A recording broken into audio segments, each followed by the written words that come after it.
ശോഭാശേഖർ മാധ്യമ പുരസ്കാരം രജനി വാര്യർക്കും ഫൗസിയ മുസ്തഫയ്ക്കും.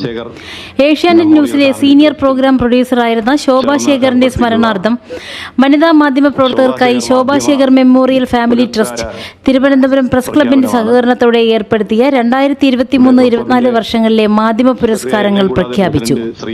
2023 മികച്ച വാർത്താധിഷ്ഠിത ടെലിവിഷൻ പരിപാടിക്കുള്ള പുരസ്കാരം ഏഷ്യാനെറ്റ് ന്യൂസിലെ രജനി വാര്യർക്കാണ്.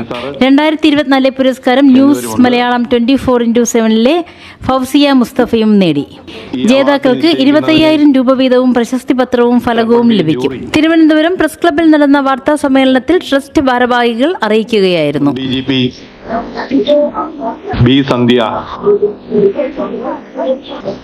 ചെയർപേഴ്സണായി, മുതിർന്ന മാധ്യമ പ്രവർത്തകനും എഴുത്തുകാരനുമായ ശ്രീ മാങ്ങാട് രത്നാകരൻ,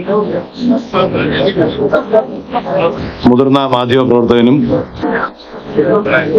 സീഡ്സിന്റെ മേധാവിയുമായിരുന്ന ശ്രീ ബാബു ഗോപാലകൃഷ്ണൻ, അവർ രണ്ടുപേരും ഇവിടെയുണ്ട്. ആമുഖമായി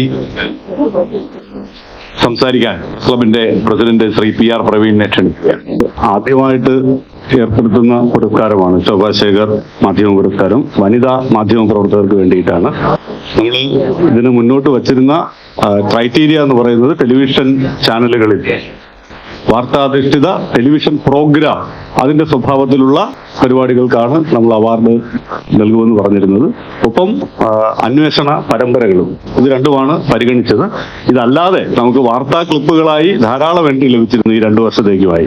പക്ഷേ അതിൽ പലതും നമുക്ക് പരിഗണിക്കാൻ സാധിക്കാത്തത് കൊണ്ട് ഈ ക്രൈറ്റീരിയ പാലിക്കുന്ന എൻട്രികളാണ് ഫൈനൽ റൗണ്ടിലേക്ക് ഡോക്ടർ ബി സന്ധ്യയും ഡോക്ടർ ബാബു ഗോപാലകൃഷ്ണൻ, ശ്രീ മാങ്ങാട് രത്നാകരൻ എന്നിവർ അടങ്ങുന്ന ജൂറിയുടെ മുന്നിലേക്ക് നൽകിയത്. അതിൽ നിന്ന് അവർ തെരഞ്ഞെടുത്ത എൻട്രികൾ അത് അവാർഡാണ് ഇവിടെ പ്രഖ്യാപിക്കുന്നത്. ഒരു കാര്യമുള്ളത്, 2023-ഉം 2024 നമ്മൾ എൻട്രികൾ ക്ഷണിച്ചിരുന്നു. 2023 നല്ല എൻട്രികളുടെ എണ്ണം ഉണ്ടായിരുന്നു. 2024 എത്തിയപ്പോൾ അത് കുറഞ്ഞു. അത് സൂചിപ്പിക്കുന്നത് പൊതുവെ ഈ ടെലിവിഷനിൽ അത്തരത്തിലുള്ള പ്രോഗ്രാമുകളുടെ എണ്ണം കുറഞ്ഞു വരുന്നു എന്നുള്ളതാണ്. അപ്പൊ അത് മറികടക്കാൻ ഇനിയുള്ള വർഷങ്ങളിലും കൂടുതൽ അത്തരത്തിലുള്ള ടെലിവിഷൻ പ്രോഗ്രാമുകൾ ഈ ശോഭാശേഖർ ഏഷ്യാനെറ്റിൽ കൈകാര്യം ചെയ്തിരുന്നത് ഈ സാമൂഹ്യ പ്രതിബദ്ധതയുള്ള പ്രോഗ്രാമുകൾ എന്ന ജനറൽ പെടുന്ന ഇതായിരുന്നു. അപ്പൊ അതുകൊണ്ട് അതിനെ കൂടുതൽ പ്രോത്സാഹിപ്പിക്കുക എന്ന ലക്ഷ്യം കൂടി ഈ ശോഭാശേഖർ മെമ്മോറിയൽ ഫാമിലി ട്രസ്റ്റിന് ഉണ്ട്. ഈ അവാർഡ് ഏർപ്പെടുത്തിയതിന് പിന്നിൽ അവർ ഉദ്ദേശിച്ചതും അതാണ്. എന്തായാലും നല്ല പ്രതികരണം നമുക്ക് ഈ ആദ്യ പുരസ്കാരങ്ങൾ നൽകുമ്പോൾ തന്നെ ലഭിച്ചതിനുള്ള സന്തോഷം തിരുവനന്തപുരം പ്രസ് ക്ലബിന് വേണ്ടി അറിയിക്കുകയാണ്. അവാർഡ് പ്രഖ്യാപനത്തിനായി ശ്രീ മാങ്ങാട് രത്നാകരനെ ക്ഷണിക്കുന്നു. എന്റെ സഹപ്രവർത്തകയും സുഹൃത്തുമായ ശോഭാശേഖരനെ ആദരവോട് ഓർക്കുന്നു. അവാർഡിനെ കുറിച്ച് പ്രവീണും രാധാകൃഷ്ണനും ഒക്കെ സംസാരിച്ചു. നിങ്ങളുടെ കയ്യിലുള്ള ഹാൻഡ് ഔട്ട് അത് വ്യക്തമായി പറയുന്നുമുണ്ട്. 2023 പുരസ്കാരം ഏഷ്യാനെറ്റ് ന്യൂസിലെ രജനി വാര്യർ ആണ്. 2024 പുരസ്കാരം ഫൗസിയ മുസ്തഫയ്ക്കാണ്. വിശേഷിച്ച് പറയാനുള്ളത്, പ്രവീൺ സൂചിപ്പിച്ചതുപോലെ തന്നെ ധാരാളം മാധ്യമ പ്രവർത്തകർ സജീവമാണ് നമ്മുടെ ടെലിവിഷൻ രംഗത്ത്. എങ്കിലും എന്തുകൊണ്ടോ വന്ന എൻട്രികളിൽ ഇതിന്റെ നിയമാവലികൾക്ക് അനുസരിച്ചുള്ള റിപ്പോർട്ടുകൾ കുറവായിരുന്നു.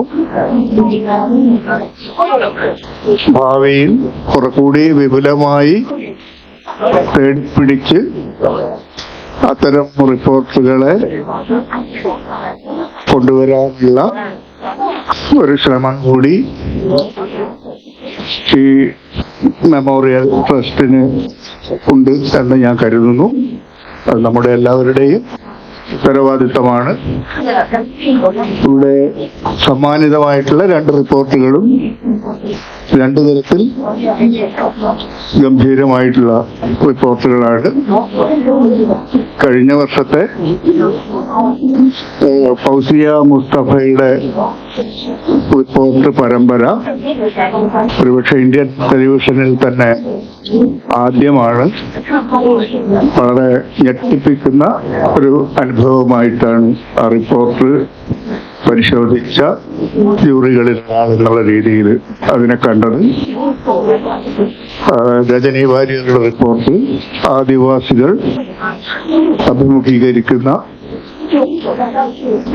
പല വിധത്തിലുള്ള പ്രശ്നങ്ങളെ സൂക്ഷ്മമായി അന്വേഷിക്കുന്ന ഒന്നാണ്.